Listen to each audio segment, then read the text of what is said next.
Because she wanted a yoga room, my daughter-in-law kicked me out into a blizzard. We need space. Go to a shelter. My son just looked down in shame. They had no idea I had just inherited a $50 million estate from a long-lost uncle. I left crying, but the next morning I bought their apartment complex with cash. I returned as their new landlord and made their lives a living hell. I'm glad to have you here. Follow my story until the end and comment the city you're watching from, so I can see how far my story has reached. I never thought my own son would watch as his wife threw me out into a blizzard. But that's exactly what happened on that bitter December evening when the snow was falling so hard you couldn't see 3 feet in front of you. I had arrived at Winston's apartment that Friday afternoon with my old leather suitcase, the same one I'd been using for 20 years. The brown handles were worn smooth from my grip, and the corners were scuffed from being placed on countless floors of bus stations and cheap motels during the lean years when I was raising Winston alone. I'd called ahead, like I always did, to make sure it was okay to visit for the weekend. "Of course, Mom," Winston had said, though his voice lacked the warmth it once held. "Aviana's got some yoga thing going on, but we'll make it work." The apartment smelled like sandalwood incense when I walked in, that cloying, sweet scent that always made my nose itch. Aviana was in the living room, her blonde hair pulled back in a perfect messy bun, wearing those expensive workout clothes that cost more than my monthly grocery budget. She was arranging meditation cushions on the hardwood floor, her movements precise and deliberate. "Oh," she said when she saw me, not bothering to hide the annoyance in her voice. "You're here." I forced a smile, the same one I'd been wearing around her for the past 4 years since she married my son. "Hello, Aviana. How are you, dear?" She didn't answer, just continued moving her cushions around like I wasn't there. Winston appeared from the kitchen, his hair thinning more than I remembered, wearing a button-down shirt that looked expensive, but somehow made him look smaller than he used to. "Hey, Mom," he said, giving me a quick, awkward hug. "How was the bus ride?" "Fine, sweetheart. Thank you for letting me stay the weekend." I glanced around the apartment, noting how everything had changed since my last visit 3 months ago. The walls, once a warm cream color, had been painted stark white. The comfortable old couch where Winston and I used to watch movies was gone, replaced by a sleek gray sectional that looked like it belonged in a doctor's waiting room. "Where should I put my things?" I asked, already knowing the answer would somehow be complicated. Aviana straightened up from her cushions, her green eyes sharp with irritation.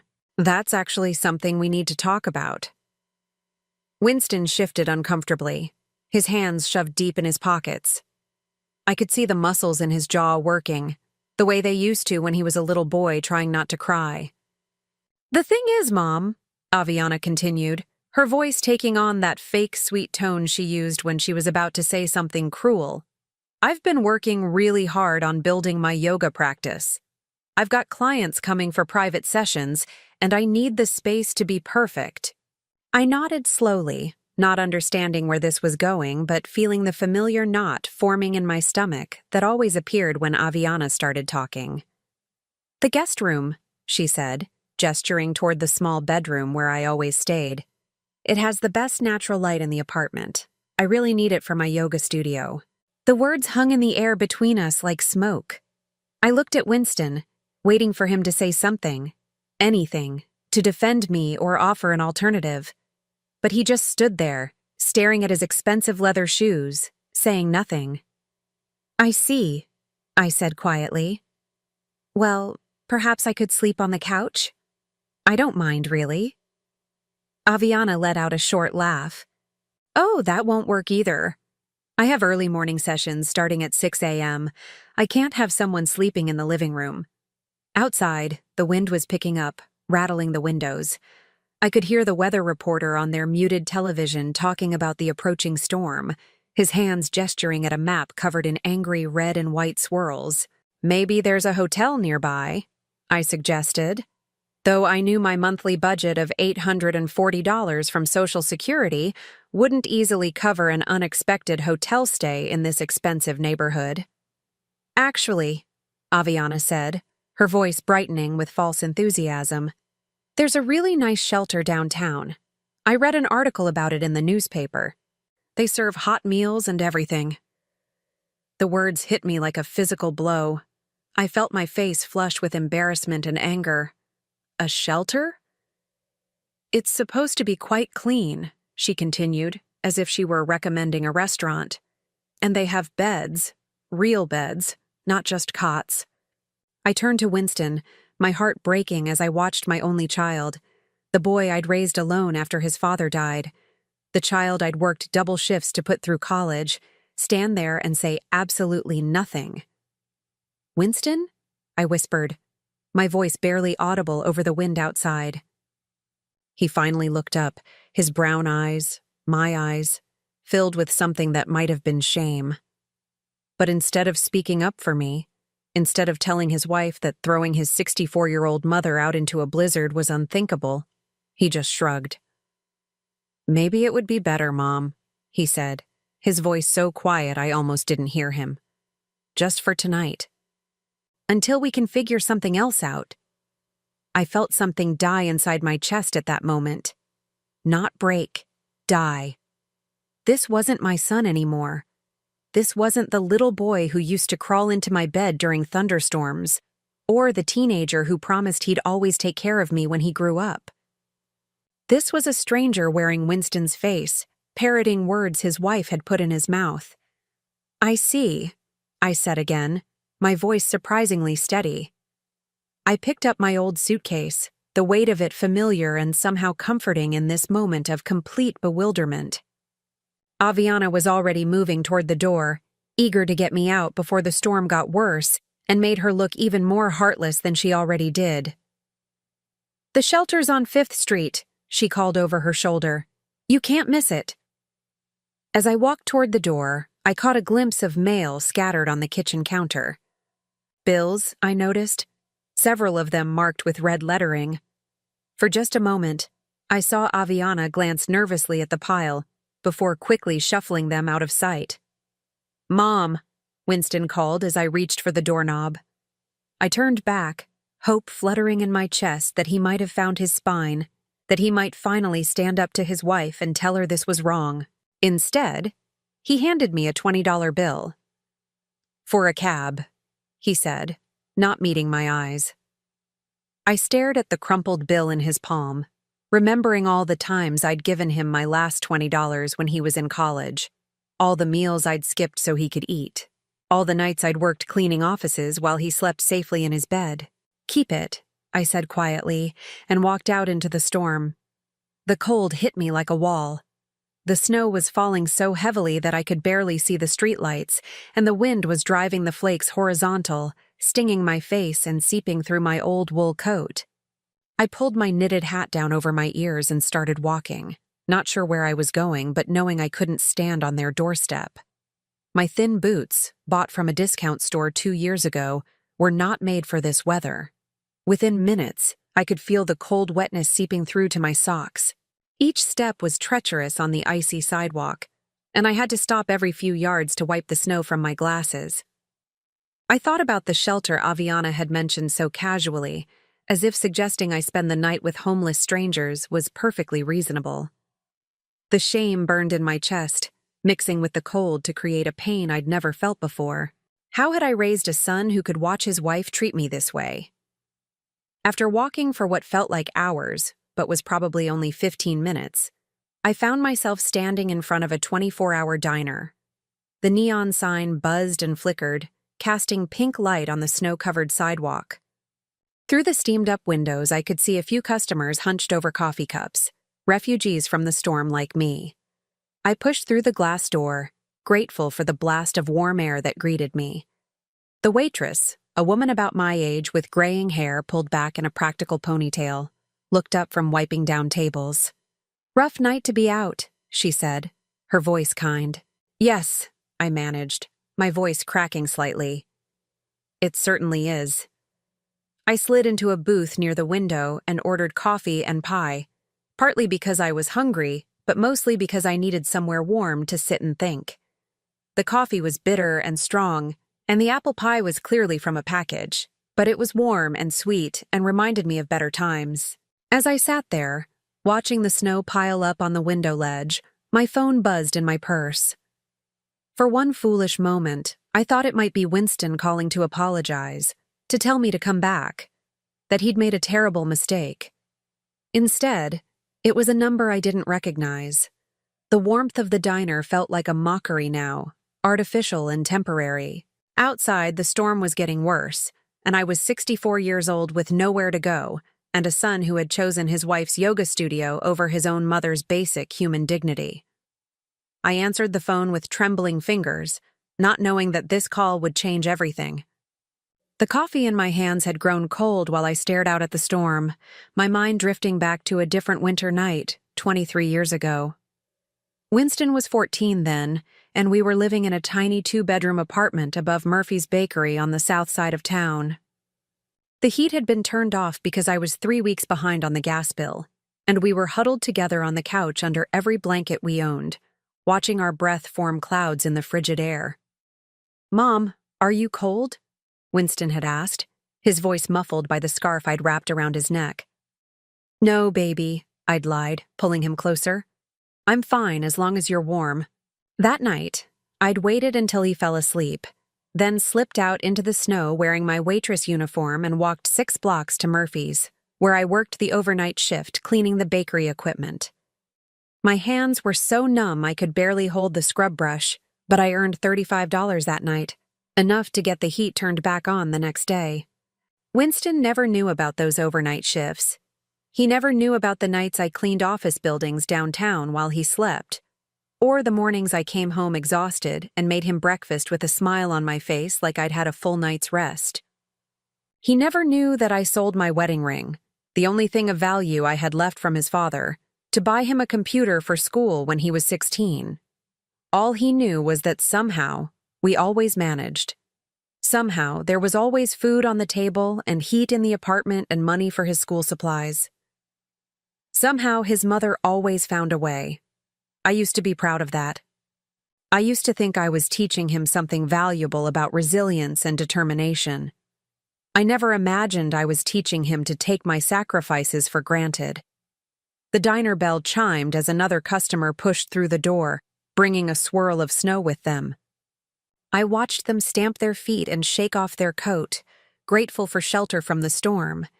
And I wondered if Winston ever thought about those nights when I was his shelter, when I stood between him and every hardship life tried to throw at us. After his father died in that car accident, people told me I should consider giving Winston up for adoption. "You're so young," they said. "You could start over, meet someone else, have a real life." But Winston was my real life. He was 5 years old with his father's stubborn chin and my brown eyes, and he needed me. So I kept him, and I worked, and I sacrificed, and I never once regretted it. Not until tonight. My phone buzzed again, still showing that unfamiliar number. I let it go to voicemail, not ready to deal with whatever telemarketer or wrong number was trying to reach me. I had bigger problems than someone trying to sell me a new credit card or extended warranty on a car I didn't own. The truth was, I'd seen this coming for years. Winston had started changing the moment he met Aviana at that yoga retreat in Colorado 5 years ago. She was everything I wasn't: young, blonde, confident, and from a family with money. Her father was a doctor. Her mother was a real estate agent who drove a Mercedes and wore jewelry that cost more than I made in a year. The first time Winston brought her home, I tried so hard to make a good impression. I cleaned the apartment until it sparkled, bought groceries with money I'd been saving for new winter boots, and cooked a dinner that took me 2 days to plan and prepare. Aviana had picked at her food, made polite conversation for exactly 23 minutes, then announced she had a headache and needed to leave. "She's just nervous," Winston had said later when I asked if I'd done something wrong. "She wants you to like her." But I could see it in her eyes during those 23 minutes. She was cataloging everything: my discount store clothes, my secondhand furniture, my small apartment with its thin walls and dated kitchen. She was calculating my worth, and I came up short. Still, I tried. For 3 years while they dated, I tried. I sent birthday cards and holiday gifts I couldn't afford. I complimented her yoga teaching and her healthy lifestyle choices. I bit my tongue when she made little comments about my apartment being cozy or my cooking being interesting. I smiled and nodded and played the role of the grateful mother-in-law-to-be who was so lucky to have such a wonderful woman love her son. The wedding was small and expensive, held at a boutique hotel in downtown. I wore a dress I'd bought at Goodwill and had altered to fit, and I watched my son marry this woman who I knew in my heart would never love him the way I did. During the reception, Aviana's mother made a point of telling me how lucky I was to have such a successful daughter-in-law, as if Winston was somehow marrying up by association. After the wedding, the changes started slowly. First, Winston stopped calling as often. Then, he stopped coming to visit my apartment, claiming it was too far from their place, even though it was only 40 minutes by bus. Then came the suggestions that I should visit them instead, but only with advance notice, and only when it was convenient for Aviana's schedule. Gradually, I became a guest in my son's life, instead of a permanent fixture. And the worst part was, he seemed fine with it. He seemed almost relieved to have someone else making the decisions about when and how often he had to deal with his mother.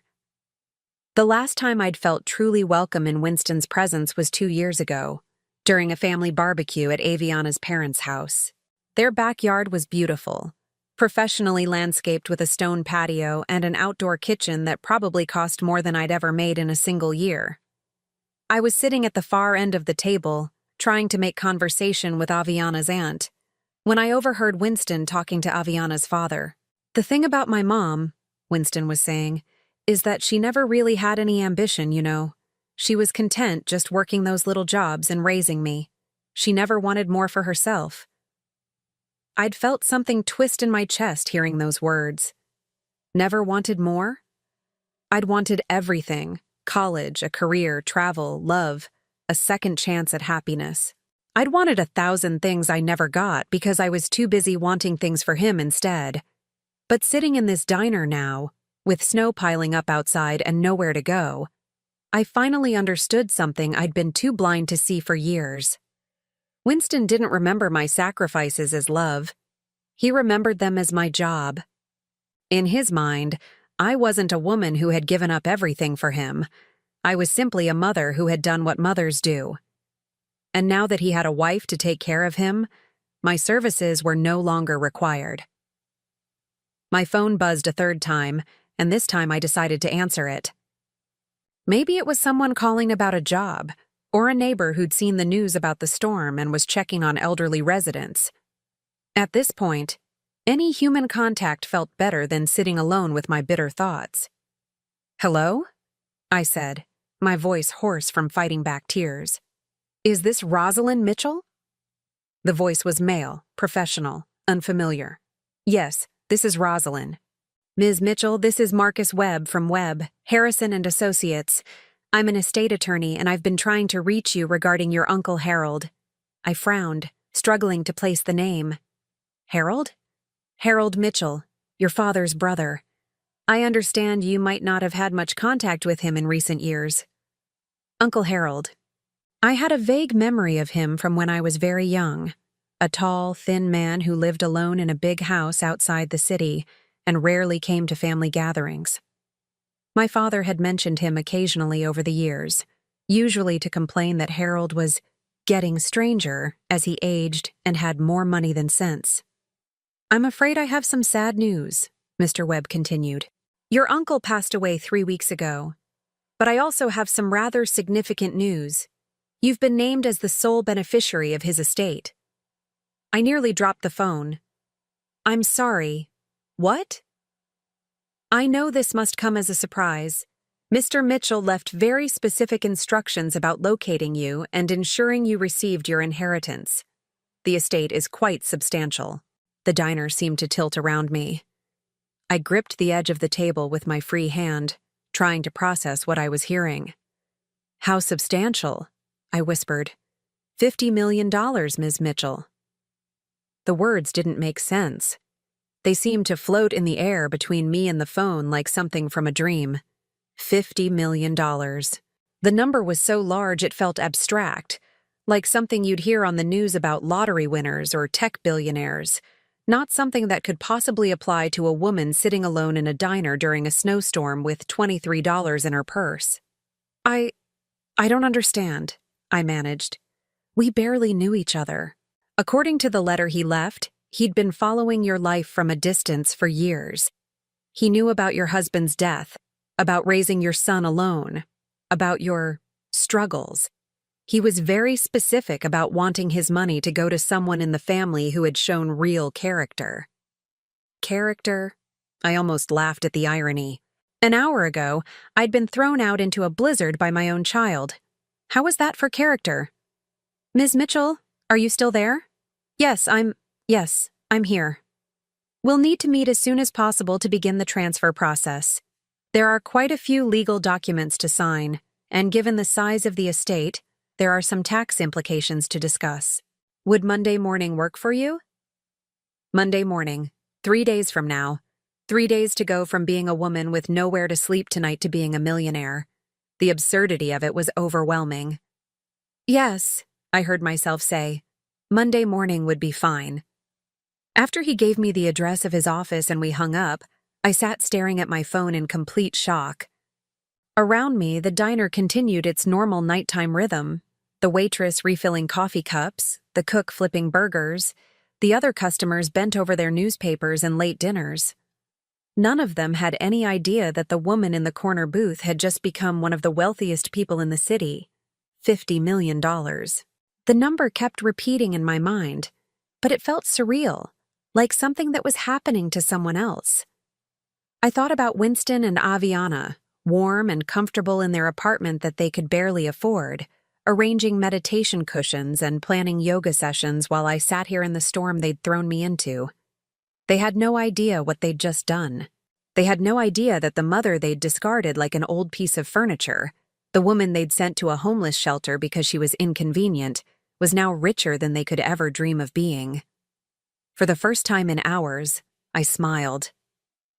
Monday morning arrived crisp and clear, as if the weekend's blizzard had been nothing more than a bad dream.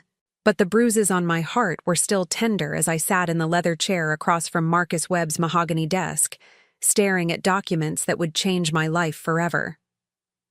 The law office occupied the entire 23rd floor of a downtown high-rise, with floor-to-ceiling windows offering a panoramic view of the city.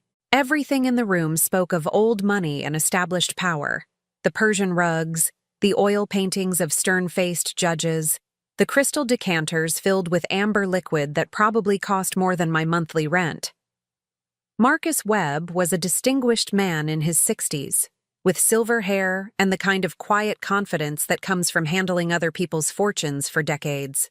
He'd spent the past hour walking me through the inheritance paperwork, explaining trust funds and tax shelters and investment portfolios with the patience of someone who understood that $50 million was an incomprehensible sum to a woman who'd been living on Social Security.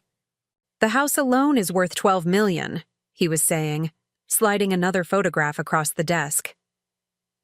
Uncle Harold's estate was a sprawling Victorian mansion on 15 acres just outside the city limits, complete with gardens, a carriage house, and what appeared to be a small lake. He lived there alone for the past 30 years, but it's been meticulously maintained. I studied the photograph, trying to reconcile this palatial home with my vague memories of my eccentric uncle. I had no idea he was wealthy. Your uncle was a very private man. He made his fortune in real estate development back in the 70s and 80s, then essentially became a recluse. No wife, no children, very few social connections. Marcus leaned forward, his expression growing more serious. But he did keep track of his family, particularly you. He knew about your struggles after your husband died, about how you raised Winston alone. He was quite specific in his letter about wanting his wealth to go to someone who had shown real sacrifice and character. The word character stung, given how I'd been treated just 3 nights ago. But I pushed the thought aside and focused on the paperwork in front of me. Character or not, I was now a very wealthy woman, and I needed to start thinking like one. "There is one thing I wanted to discuss with you," Marcus said, pulling out another folder. "Given your new financial situation, you might want to consider making some changes to your living arrangements and lifestyle. Have you given any thought to where you'd like to live?" I had given it thought, actually. I'd spent most of Sunday in a modest hotel room, paid for with some of the advance money Marcus had arranged, thinking about my future. But first, I had some unfinished business to attend to. "I'll need to stay in the city for now," I said. "There are some matters I need to handle." Marcus nodded and handed me a business card. "This is Sarah Chen, a private investigator I sometimes work with. Very discreet, very thorough. Given your new wealth, you might want to have her do some background checking on the people in your life. Unfortunately, money has a way of bringing out the worst in people, even family members." I took the card, though I didn't tell Marcus that my family had already shown me their worst without knowing about the money. "Thank you. I think that's a very good idea." After leaving the law office, I spent the afternoon in my new reality. I opened accounts at 3 different banks, each requiring multiple forms of identification and verification calls to Marcus's office. I bought new clothes, not expensive designer pieces, but quality items that fit properly and didn't scream discount store. I purchased a reliable car, nothing flashy, just a dependable sedan that would start every time and keep me warm in winter. But more importantly, I called Sarah Chen. We met at a coffee shop near her office, a sleek woman in her 40s with an MBA from Northwestern and 15 years of experience in corporate investigation. I told her what I needed: a complete financial background check on my son and daughter-in-law. "Most people want to know about assets," she said, taking notes in a leather portfolio. "You want to know about debts?" "I want to know about everything, but yes, especially debts." Sarah's report came back 2 days later, and it was even worse than I'd suspected. Winston and Aviana owed $87,000 in credit card debt, spread across 11 different accounts. Their mortgage was 3 months behind, totaling $9,600 in missed payments. Aviana's yoga business was failing. She'd lost her lease on the downtown studio 6 months ago because she couldn't make the rent, and now she was trying to run private classes out of their apartment to generate income. Even that wasn't working. She had only 4 regular clients, and one of them had recently complained about noise from the neighbors and was threatening to find another instructor. Winston had been laid off from his marketing job 8 months ago and hadn't told anyone, including me. He'd been living off unemployment benefits and the occasional freelance project, but even the unemployment was about to run out. They were 2 weeks away from eviction proceedings on their apartment, and Aviana's car was about to be repossessed.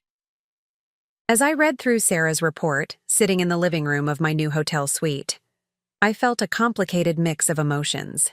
Part of me was shocked by the scope of their financial crisis. These were not small problems or temporary setbacks. Winston and Aviana were drowning. But another part of me, a part I wasn't entirely proud of, felt a cold satisfaction. They'd thrown me out into a blizzard because they needed space for yoga classes that weren't making money anyway. They'd sent me to a homeless shelter because I was inconvenient, because I represented the kind of poverty and struggle they were trying so hard to pretend they'd escaped.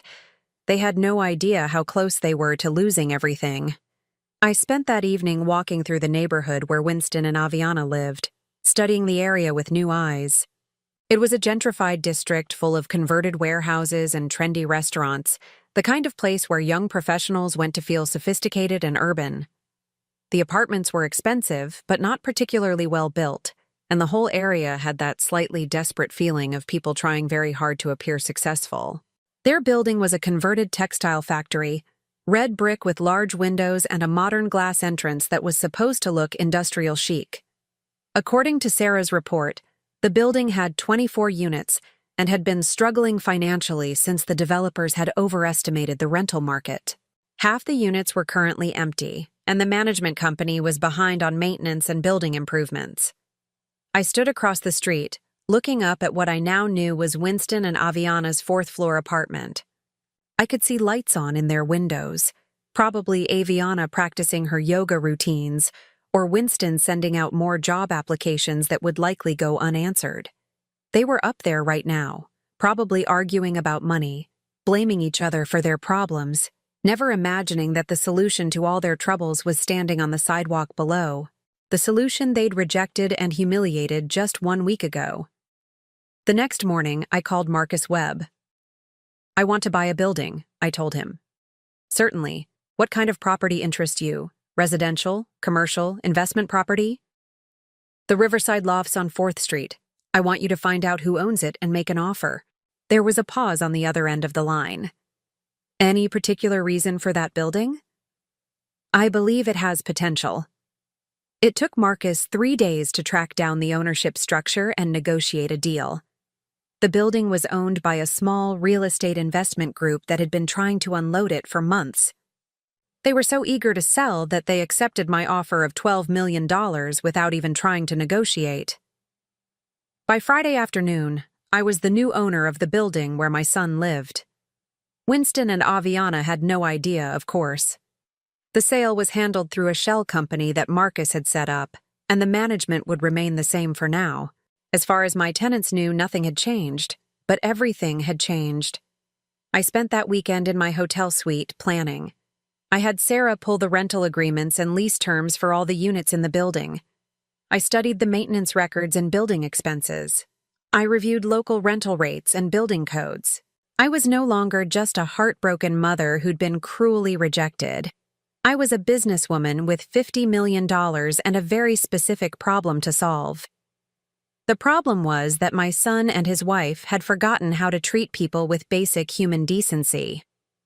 They'd become so focused on their own wants and needs that they'd lost sight of fundamental values like respect, gratitude, and compassion.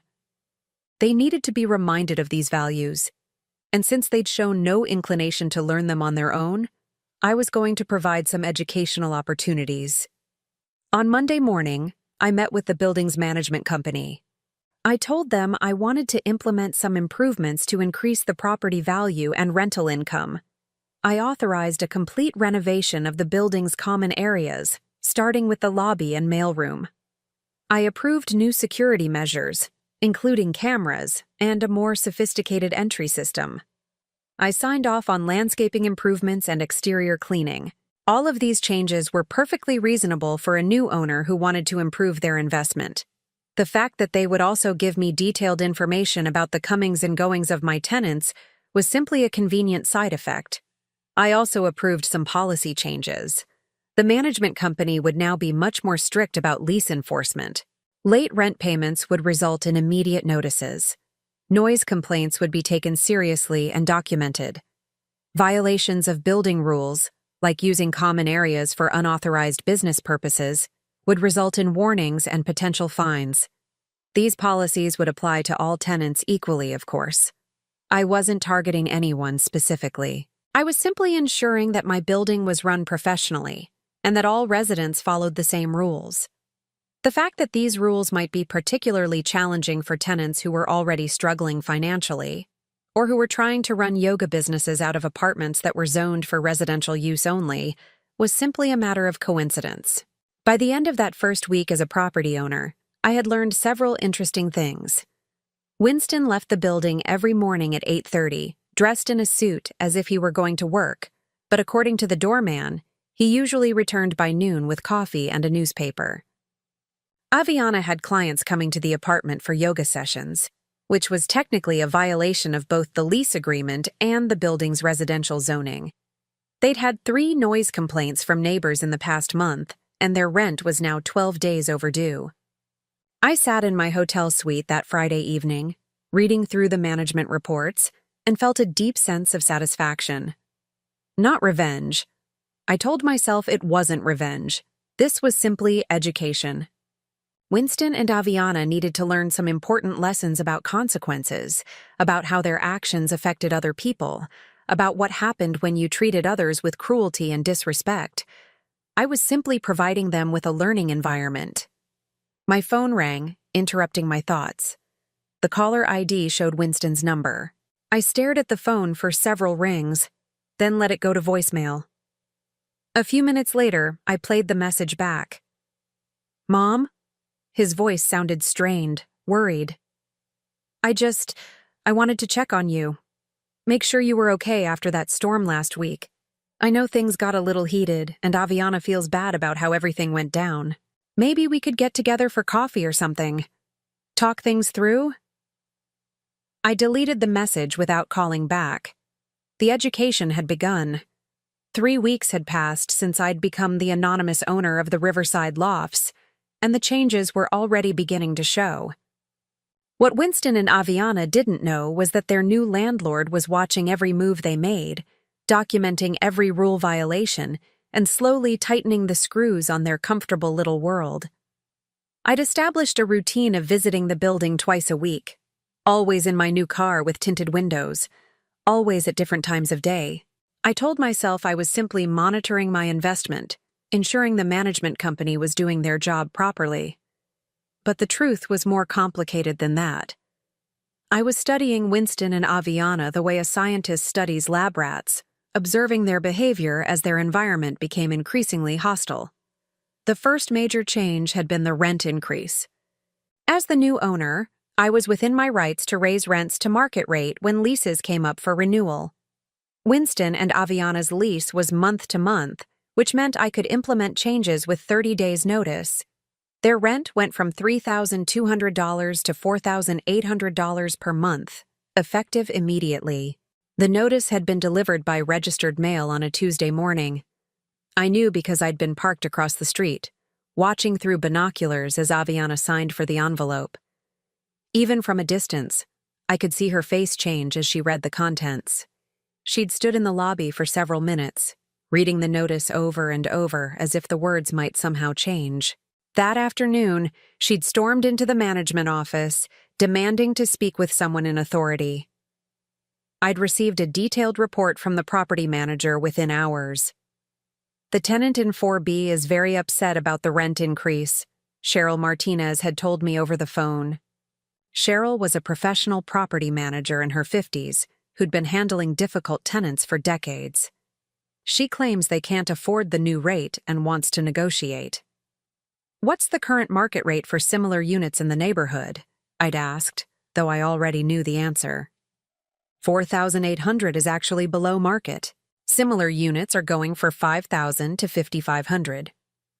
Then we're being very reasonable. Did she indicate whether they plan to sign a new lease or vacate?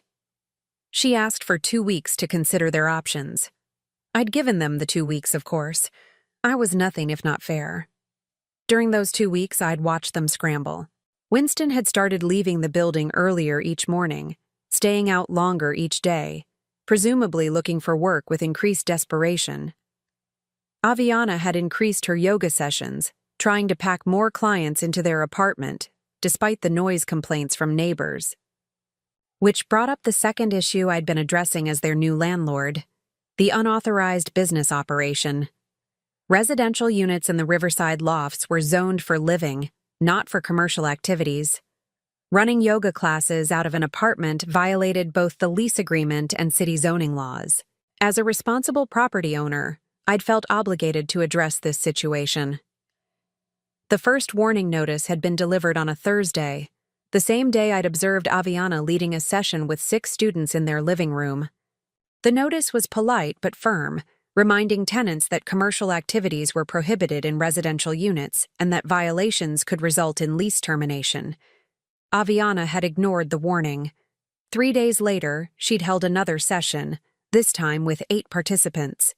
The tenant below them, a software engineer named David Park, had filed a formal noise complaint. Then the tenant next door had complained about people congregating in the hallway. Then the elderly woman across the hall had expressed concern about strangers coming and going at all hours. The second warning notice had been more serious, outlining specific lease violations and giving them 72 hours to cease all commercial activities. I'd been particularly pleased with that notice, partly because it was legally airtight, but mostly because I'd written it myself. Cheryl had been surprised when I'd requested to personally draft the tenant correspondence, but I'd explained that as a new property owner, I wanted to establish clear communication standards. She'd been happy to let me handle the administrative details. Reading my own words on official letterhead, knowing that Winston and Aviana were reading them in their apartment while struggling to figure out how to pay their increased rent, had given me a satisfaction I hadn't felt in years.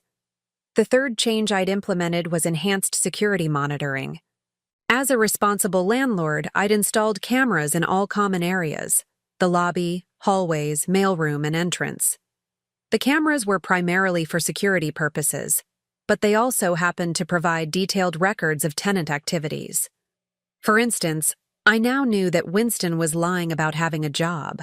He left every morning in a suit and tie, but the lobby cameras showed him returning within 2 hours carrying fast food breakfast and newspapers.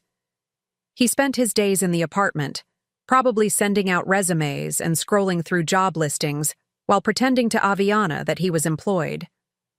I knew that Aviana had only 3 regular yoga clients now, down from the 6 she'd had a month ago.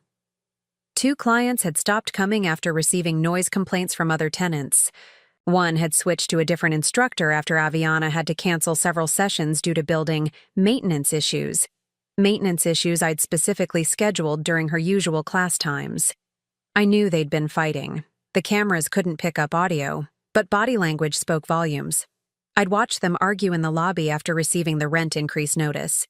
I'd seen Aviana throw what appeared to be bills at Winston in the hallway outside their apartment. I'd observed Winston storming out of the building at 11:30 on a Wednesday night, only to return 3 hours later looking defeated. Most importantly, I knew they were falling behind on everything. Their rent was now 26 days overdue. Their car payment was late. I'd seen the repossession notice taped to their vehicle in the building's parking garage. Aviana had started working at a coffee shop downtown, something she'd apparently tried to hide from her yoga clients by wearing a baseball cap and taking the service elevator. All of this information came to me through perfectly legal and ethical channels. I was simply being a diligent property owner, monitoring my investment, and ensuring my tenants were fulfilling their obligations. The fact that these activities happened to be causing considerable stress for Winston and Aviana was simply a natural consequence of their poor financial planning and dishonest behavior. On a cold Thursday afternoon in early January, I was sitting in my car across from the building when I saw something that made my pulse quicken. A man in a gray suit was posted signs in the lobby: eviction notices. I waited until he left, then walked into the building as if I were visiting another tenant. The notices were there in black and white.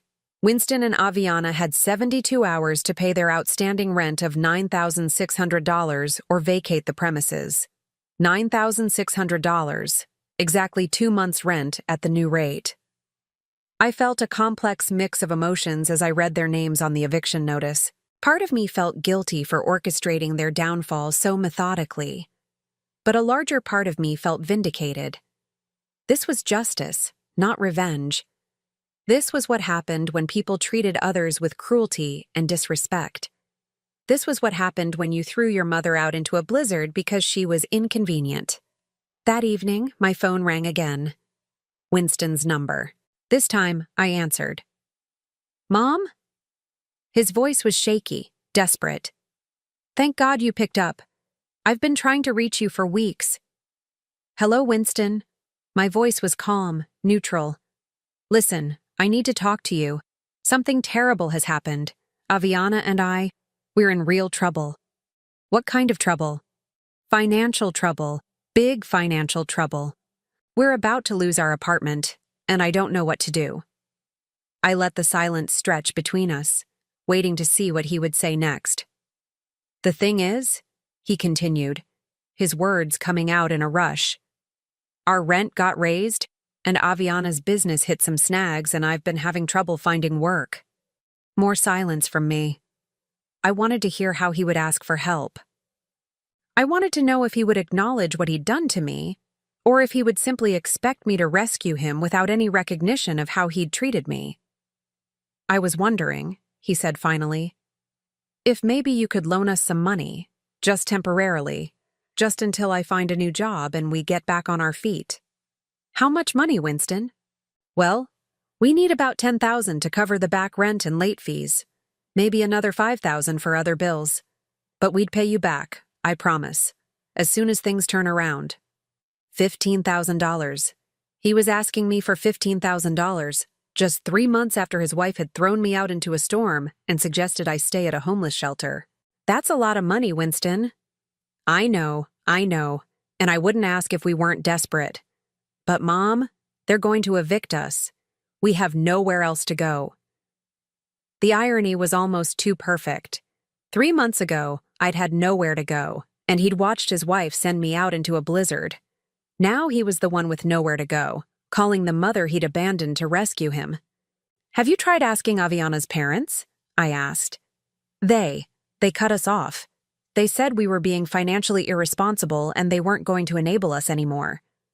So even Aviana's wealthy parents, who'd always looked down on me as poor and unsophisticated, had more sense than to throw good money after bad.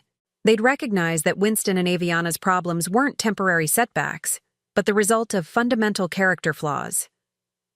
I see, I said. And what about your friends? Surely you have friends who could help? Everyone's struggling, Mom. The economy is tough right now. The economy that had been tough for me my entire life. The economy I'd navigated alone while raising him. The economy that had never prevented me from providing for him when he needed me. Winston, I said finally, I need to think about this. It's a lot of money, and I'm on a fixed income. I know, and I'm sorry to put you in this position, but you're the only family I have left. Family. The word tasted bitter in my mouth. I was family when he needed money, but I hadn't been family when he'd needed courage to stand up to his wife. I'll call you back, I said, and hung up. I sat in my hotel suite that night, looking out at the city lights, thinking about power and justice, and the strange ways life circles back on itself. Winston had asked me for $15,000, not knowing that I could write him a check for $50 million without affecting my lifestyle at all. But money wasn't the issue. Character was the issue. 3 months ago, when I'd needed shelter from a storm, he'd chosen his wife's yoga studio over my basic human dignity. Now that he needed shelter from the storm of his own making, he expected me to choose his comfort over my own sense of justice. Some lessons I'd learned could only be taught through consequences. I didn't call him back that night, or the next day, or the day after that. 72 hours later, Winston and Aviana were evicted from their apartment, their belongings stacked on the sidewalk like a garage sale nobody wanted to buy. I watched from my car as they loaded what they could fit into their aging sedan, arguing about what to take and what to leave behind. Aviana was crying, probably from frustration and humiliation. Winston looked shell-shocked, like a man who couldn't understand how his life had fallen apart so quickly. As they drove away from the building I now owned, I felt a deep sense of closure. Not satisfaction exactly, but something more profound. Justice, perhaps. Or maybe just the understanding that actions have consequences, even when those consequences take months to unfold. They still didn't know that their mysterious new landlord was the woman they'd thrown out into the snow. They still didn't know that every rule violation and rent increase and policy change had been carefully orchestrated by someone who understood exactly how it felt to be discarded and forgotten. But they were learning something important, that the world could be a cold and unforgiving place when you found yourself with nowhere to go and no one willing to help. It was a lesson I'd hoped never to teach my own child. But some lessons, apparently, could only be learned the hard way. 2 weeks after their eviction, Winston and Aviana were living in a cramped studio apartment above a Chinese restaurant on the other side of town. The smell of fried rice and soy sauce seeped through the floorboards day and night, and the neon sign from the restaurant below cast red and yellow shadows across their walls until 3 a.m. The rent was $800 a month, all they could afford, and the landlord had demanded first month, last month, and a security deposit up front. I knew all of this because I'd been following their situation closely. Not stalking. I wasn't a stalker. I was simply keeping track of former tenants who'd caused problems in my building. It was good business practice to monitor people who'd violated lease agreements, in case they tried to rent from me again in the future. At least, that's what I told myself. Sarah Chen, my private investigator, had been providing regular updates on their circumstances. Winston had finally found part-time work at a telemarketing company, making cold calls to sell extended warranties on household appliances. He was earning $12 an hour for 25 hours a week, bringing home roughly $1,200 a month before taxes. It was honest work, but it was also the kind of soul-crushing job that slowly eroded your sense of self-worth with every rejected phone call. Aviana had given up on teaching yoga entirely. The stress of the eviction and their financial collapse had destroyed her confidence, and she'd lost her remaining clients. She was now working full-time at 2 different coffee shops, pulling double shifts 6 days a week just to help cover their basic expenses. Her hands, which used to be soft and manicured for her yoga practice, were now stained with coffee and cracked from constant washing. But what interested me most was how their relationship was deteriorating under the pressure. According to Sarah's surveillance reports, they were fighting constantly. Not just disagreements or heated discussions, but screaming matches that their thin-walled neighbors complained about regularly. Aviana blamed Winston for losing his job and lying about it for months. Winston blamed Aviana for her failed yoga business and her refusal to consider practical career options earlier. Both of them seemed to blame some mysterious conspiracy for their sudden run of bad luck. They'd spent weeks trying to figure out who was behind their eviction. Winston had contacted 3 different lawyers, but none of them had been willing to take their case once they learned the full details. The rent increase had been legal. The eviction notice had been properly served. All building policies had been clearly stated in their lease agreement. They had no legal recourse against their former landlord. Aviana had become obsessed with the idea that someone was deliberately sabotaging them. She'd convinced herself that one of her former yoga clients, probably someone jealous of her success, had somehow bribed their landlord to get them evicted. It was a ridiculous theory with no basis in reality, but it gave her something to focus her anger on besides their own poor choices. Winston, meanwhile, had developed his own conspiracy theory. He believed his former boss had blacklisted him throughout the marketing industry, preventing him from finding decent employment. He'd convinced himself that his unemployment was the result of professional sabotage rather than the simple fact that he'd been laid off during a corporate downsizing and didn't have the skills or experience to compete in a tough job market. Neither of them suspected that their real problem was sitting in a luxury hotel suite across town, monitoring their every move and feeling a complicated mix of satisfaction and guilt about their suffering. The guilt was new, and it bothered me more than I wanted to admit. 3 weeks into their new living situation, Winston called me again. I'd been expecting the call.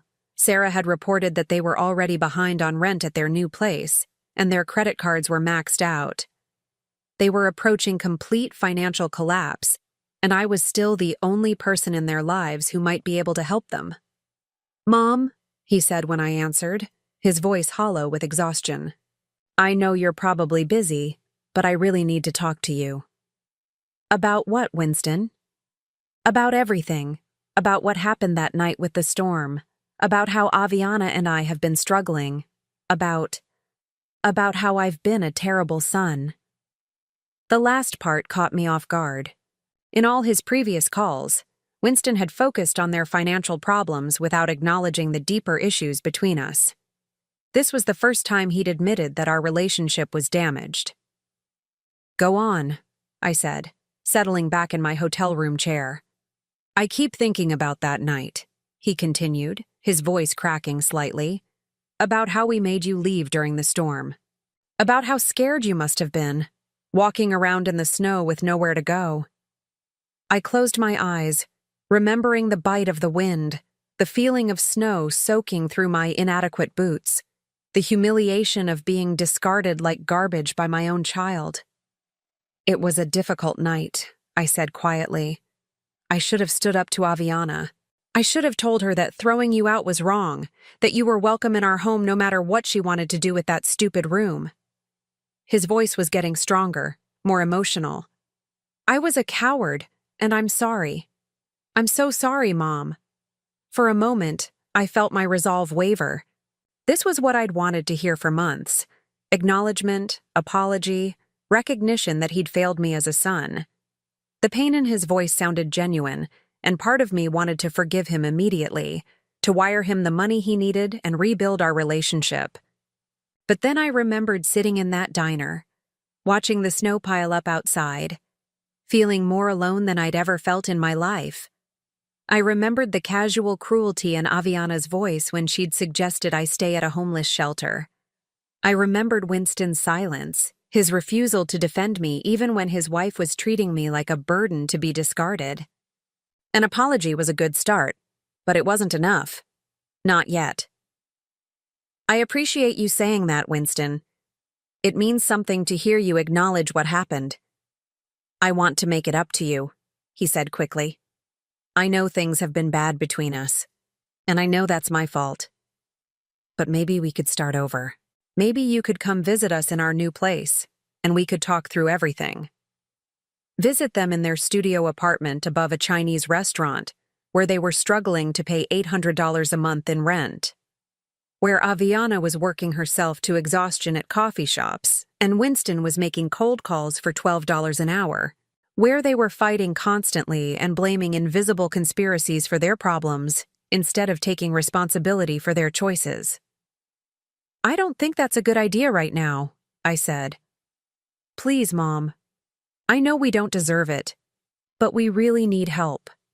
Not just money, though we need that too, but family. We need to know that we're not completely alone in this. Alone. The word echoed in my mind, carrying with it all the weight of my own recent loneliness. They were feeling alone now, the same way I'd felt alone walking through that blizzard. The same way I'd felt alone for years while they built their life around Aviana's needs and wants, treating me like an occasional inconvenience rather than a family member. But there was a crucial difference between their loneliness and mine. My loneliness had been imposed on me by their choices. Their loneliness was the result of their own actions, their own cruelty, their own failure to treat others with basic decency and respect. Winston, I said finally, do you remember what Aviana said to me that night? Do you remember her exact words? There was a long pause. She said some things she shouldn't have said. She told me to go to a homeless shelter. She said there was a nice one downtown, like she was recommending a restaurant. My voice was steady, but I could feel old anger stirring beneath the surface. And you stood there and let her say it. You let your wife suggest that your 64-year-old mother should spend the night with homeless strangers, rather than inconvenience her yoga practice. I know, and I'm ashamed of it every day. Are you? Or are you ashamed now because you need something from me? Another long pause. When Winston spoke again, his voice was smaller, more defeated. Maybe both. I don't know. I just know that I've lost everything, and you're the only person who might still care about me. The honesty in that admission hit me harder than his apology had. Winston had always been good at saying what people wanted to hear, but there was something raw and vulnerable in his voice that suggested he was finally telling the truth about his situation. Where is Aviana now? I asked. At work. She's pulling a double shift at the coffee shop. She won't be home until midnight. And how is she handling the stress? Winston let out a bitter laugh. Not well. She's convinced someone is sabotaging us. She thinks one of her old yoga clients bribed our landlord to get us evicted. She's talking about hiring a private investigator to figure out who's behind all our problems. A private investigator. The irony was almost too much to bear. If Aviana hired someone like Sarah Chen, someone competent and thorough, they might actually discover the truth about who owned their former building. They might trace the shell company back to Marcus Webb's law firm, and from there to me. But they probably couldn't afford a real investigator. They were barely scraping together rent money for a studio apartment above a restaurant. Any private investigator they could afford would likely be incompetent or dishonest, someone who would take their money and provide them with useless theories and false leads. Still, the possibility worried me. I'd been careful to cover my tracks, but I wasn't a criminal mastermind. If someone started digging seriously into the ownership of the Riverside lofts, they might eventually uncover my involvement. "Winston," I said, "I want you to listen to me carefully. What happened to you and Aviana? The rent increase, the eviction, all of it, that wasn't sabotage. That was just business. Sometimes landlords raise rents. Sometimes tenants get evicted for violating their leases. It's not personal, and it's not a conspiracy. It's just what happens when people can't pay their bills." "But everything happened at once," he protested. "The rent increase, the noise complaints, all those building policy changes. It felt like someone was targeting us specifically." Maybe, I said gently, it felt that way because you were already in trouble and looking for someone else to blame. Maybe the real problem was that you'd been living beyond your means for months, lying about your employment situation, and running an illegal business out of your apartment." Silence on the other end of the line. When Winston finally spoke, his voice was barely above a whisper. "You're right," he said. "About all of it. We made bad choices and we're paying the price." "Yes, you are." "So what do I do now? How do I fix this?" The question hung between us, heavy with desperation and hope. Winston was asking me to save him, the same way I'd saved him countless times throughout his childhood. But this time was different. This time, saving him would mean rescuing him from consequences he needed to face, lessons he needed to learn about character and responsibility, and treating other people with dignity. "You fix it by learning from it," I said. "You work your jobs, you pay your debts, and you figure out how to rebuild your life based on what you can actually afford, rather than what you want to have. And us?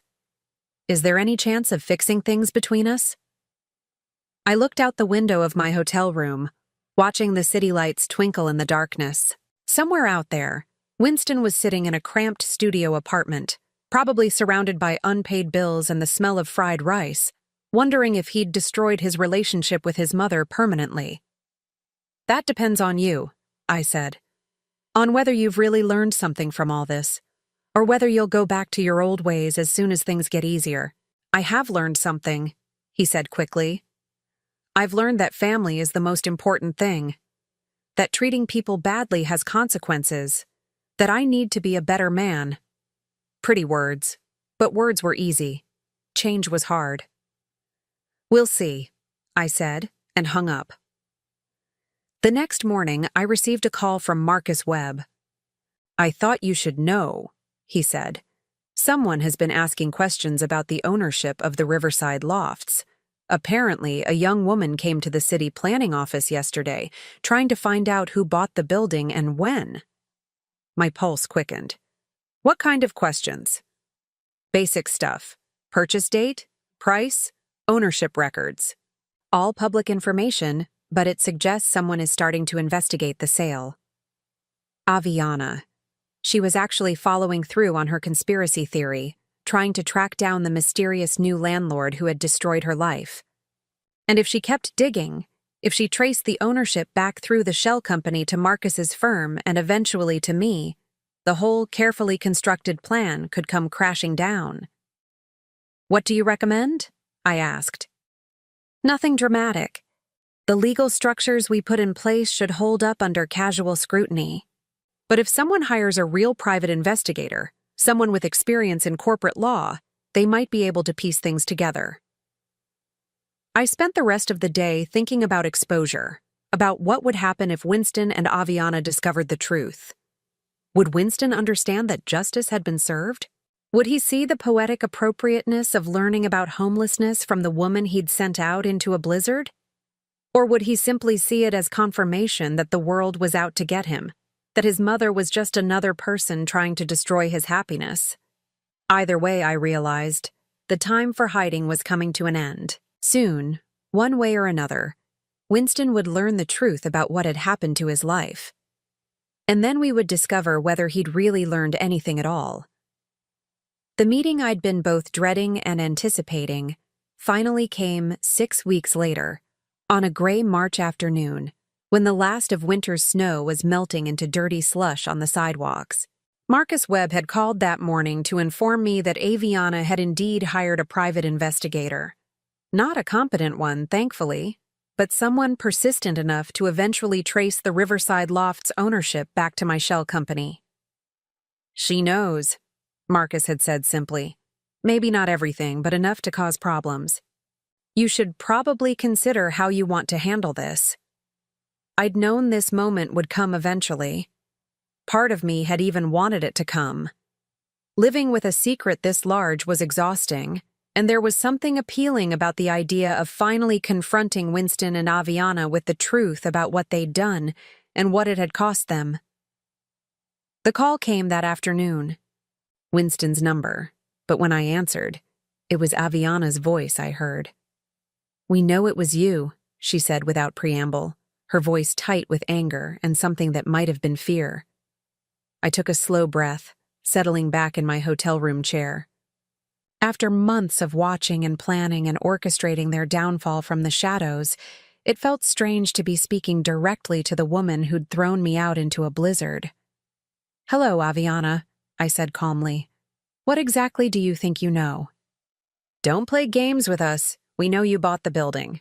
We know you're the reason we got evicted, the reason our lives fell apart. What I don't understand is why. Where are you calling from?" "We're in the lobby of your hotel. We're coming up." The line went dead.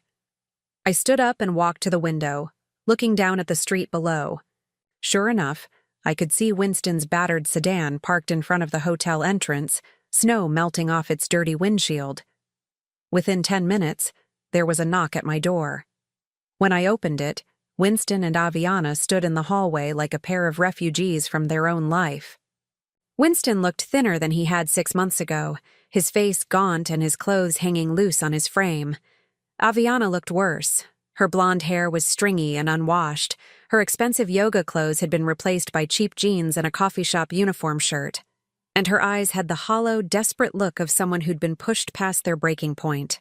"Come in," I said, stepping aside. They entered my suite slowly, looking around at the luxury accommodations with a mixture of awe and resentment. The room was larger than their current apartment, with a sitting area, a work desk, and floor-to-ceiling windows overlooking the city. Room service had left fresh flowers on the coffee table that morning, and the air smelled like expensive soap and clean linens. "Nice place," Aviana said, her voice dripping with sarcasm. "Business must be good for someone living on Social Security." I gestured to the sofa. "Please, sit down. We have things to discuss." Winston perched on the edge of the couch like he was ready to run at any moment. Aviana remained standing, her arms crossed, her posture aggressive and defensive at the same time. "How long have you known?" I asked. "About a week," Winston said quietly. "Aviana hired this investigator guy, and he traced the building ownership back through some company to a law firm. When we went to the law firm, they wouldn't tell us anything, but Aviana saw your name on some papers."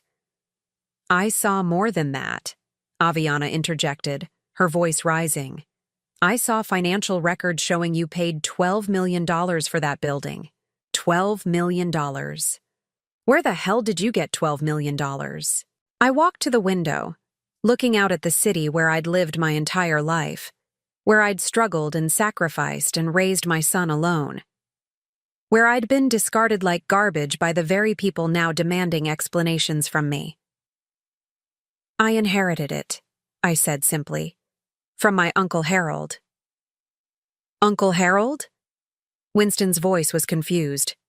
"I barely remember him." "Yes, well, he remembered you. He remembered all of us. He'd been following our family from a distance for years, and when he died, he left everything to me. $50 million, Winston. He left me $50 million because he thought I'd shown character and resilience in raising you alone." The silence that followed was profound. I turned back to face them, watching as they processed this information. Winston's mouth was hanging open slightly. Aviana was staring at me like I'd just revealed I was an alien from another planet. "50 million, Winston whispered. Yes. I became wealthy 3 days after you threw me out into that blizzard. 3 days after your wife suggested I spend the night in a homeless shelter because I was inconvenient to her yoga practice. Aviana's face flushed red. That was just, we were stressed about money, and we needed the space. You were stressed about money, I said, my voice still calm. So you solved the problem by making your stress into someone else's emergency. You took your financial problems and turned them into my housing crisis. We didn't know about the inheritance, Winston said desperately. If we'd known you had money, obviously things would have been different. Would they? I tilted my head, studying his face. You think the problem was that you didn't know I was wealthy? The problem, Winston, was that you knew I was your mother, and you let your wife treat me like trash anyway. It wasn't like that, Aviana protested, but her voice lacked conviction. It was exactly like that. I sat down in the chair across from them, my movements deliberate and controlled. You wanted my room for yoga classes that weren't making money anyway. You wanted me gone so you could pretend your life was more elegant and sophisticated than it actually was. And when I pointed out that there was a blizzard outside, you told me to go to a shelter. We made a mistake, Winston said, his voice cracking. A terrible mistake. But Mom, you destroyed our lives over it. You made us homeless. You ruined Aviana's business. You cost me my relationship with my wife. I didn't destroy anything, I said firmly. I simply stopped enabling you to live beyond your means. Your rent was increased to market rate. Your lease violations were enforced according to building policy. Your eviction was the result of your failure to pay rent, not any action I took against you personally. But you knew what would happen, Aviana said, tears starting to form in her eyes. You knew we couldn't afford the increase. You knew we'd lose everything. Yes, I knew. Just like you knew I had nowhere to go that night when you threw me out. Just like you knew it was dangerous for a 64-year-old woman to be walking around in a blizzard. But you did it anyway because my safety and dignity were less important to you than getting what you wanted. Winston buried his face in his hands. What do you want from us? An apology? Money? What will it take for you to forgive us? I want you to understand, I said. I want you to understand what it feels like to be discarded by people who should love you. I want you to understand what it means to have nowhere to go and no one to help you. I want you to understand that actions have consequences, even when those consequences take months to unfold. We understand, Aviana said quickly. We get it. We learned our lesson. Can't we just move past this? Have you? I looked directly at her. Because 6 months ago, you solved your problems by making them someone else's crisis. And right now, you're trying to solve your problems by making them my responsibility. You're asking me to rescue you from consequences you created, just like you asked me to disappear when I was inconvenient. How exactly is that different? The question hung in the air like smoke. Winston looked up from his hands, his eyes red with exhaustion and defeat. Aviana's mouth opened and closed silently, like a fish gasping for air. I don't know, Winston whispered finally. I don't know how to fix this. I don't know how to make things right between us. For the first time since they'd arrived, I felt my anger begin to soften. This wasn't the entitled, self-righteous son who'd watched his wife abuse me 6 months ago. This was a broken man who was finally beginning to understand the weight of his choices. Do you remember, I said quietly, when you were 7 years old and you broke Mrs. Patterson's window with a baseball? Winston nodded slowly. You came home crying, terrified that you were going to get in trouble, and I told you that the only way to make it right was to go to her house, admit what you'd done, and offer to pay for the damage out of your allowance. Do you remember what happened? She forgave me, Winston said. She said accidents happen, and she was proud of me for being honest about it. But you still had to pay for the window. Yes. Because forgiveness doesn't mean there are no consequences. It means that despite the consequences, the relationship can be repaired. I leaned forward, my voice gentle but firm. I can forgive you, Winston. I want to forgive you. But forgiveness doesn't mean I'm going to rescue you from learning the lessons you need to learn. So what happens now? Aviana asked, her voice small and scared. Now you rebuild your lives based on what you can actually afford rather than what you want to have. You work your jobs, you pay your debts, and you figure out how to be the kind of people others want to help rather than the kind of people who take advantage of others' generosity. And us? Winston asked. Is there still a chance for us to have a relationship? I stood up and walked back to the window, looking out at the city where my son was learning hard lessons about character and consequences, where he was discovering what it meant to struggle, to be vulnerable, to need help from others. There's always a chance, I said. But it has to be a real relationship, based on mutual respect and genuine affection. Not a relationship where I'm valued for what I can provide and discarded when I'm inconvenient. How do we prove that to you? Winston asked. I turned back to face them, these two broken people who'd spent months learning what I'd known my entire life, that the world could be cold and unforgiving when you had nowhere to turn and no one willing to help. You don't prove it to me, I said. You prove it to yourselves. You become the kind of people who deserve forgiveness, who deserve help, who deserve love. And maybe someday, if you succeed, we can try again. Winston stood up slowly, his movements those of a much older man. Will you keep in touch? Let us know how you're doing. I'll think about it. Aviana, who'd been silent for several minutes, suddenly spoke up. I'm sorry, she said, her voice breaking. I'm sorry for what I said that night. I'm sorry for how I treated you. I was awful and I know it, and I don't have any excuse except that I was selfish and cruel and I thought I was better than you. It was the first genuine apology I'd received from either of them. Not an apology designed to get something from me, but an acknowledgement of real wrongdoing and genuine remorse. Thank you, I said. That means something. They left a few minutes later, walking slowly toward the elevator like two people carrying invisible weights. I watched from my window as they climbed into their battered sedan and drove away, probably back to their studio apartment above the Chinese restaurant where they'd spend the evening figuring out how to rebuild their lives from scratch. I felt lighter than I had in months, not because I'd gotten revenge. Revenge would have been cold and empty. This felt like something more meaningful. Justice, perhaps. Or maybe just the restoration of natural order. Winston and Aviana had learned what it meant to be vulnerable and powerless. They'd learned that actions have consequences. They'd learned that the people you hurt today might be the people you need help from tomorrow. Whether they'd learned these lessons permanently remained to be seen. People have a remarkable capacity for forgetting hard-won wisdom when life gets easier again. But for now, at least, they understood something about character and consequences that they'd been missing their entire lives.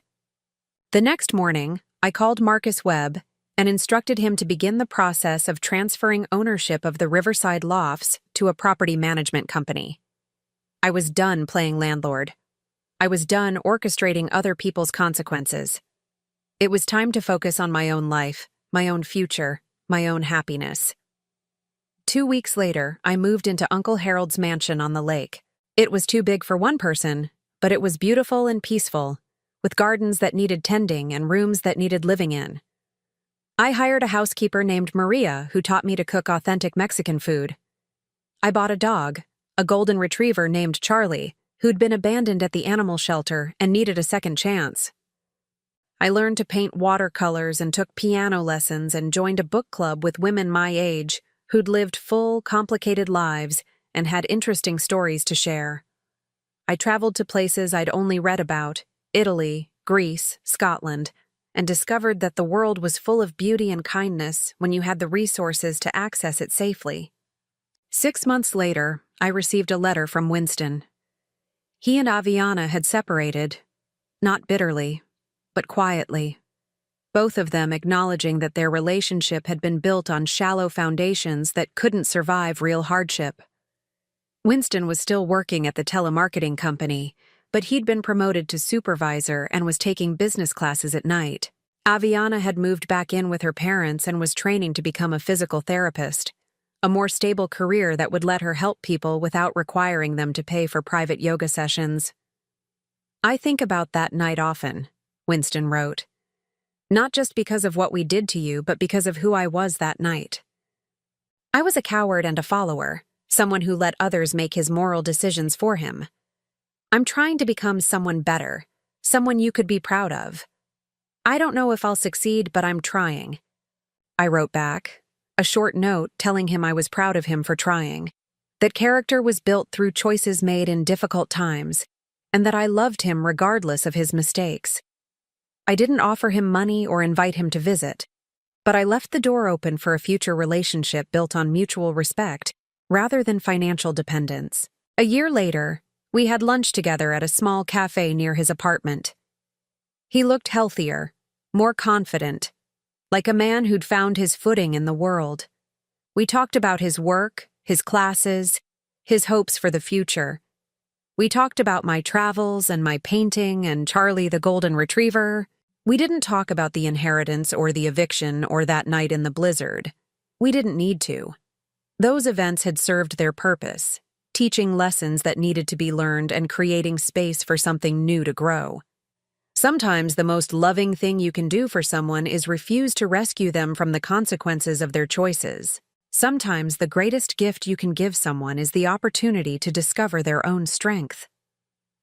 As I drove home that afternoon, past the city where I'd struggled for so many years, toward the lake house where I was finally, truly at peace, I thought about Uncle Harold and his unexpected gift.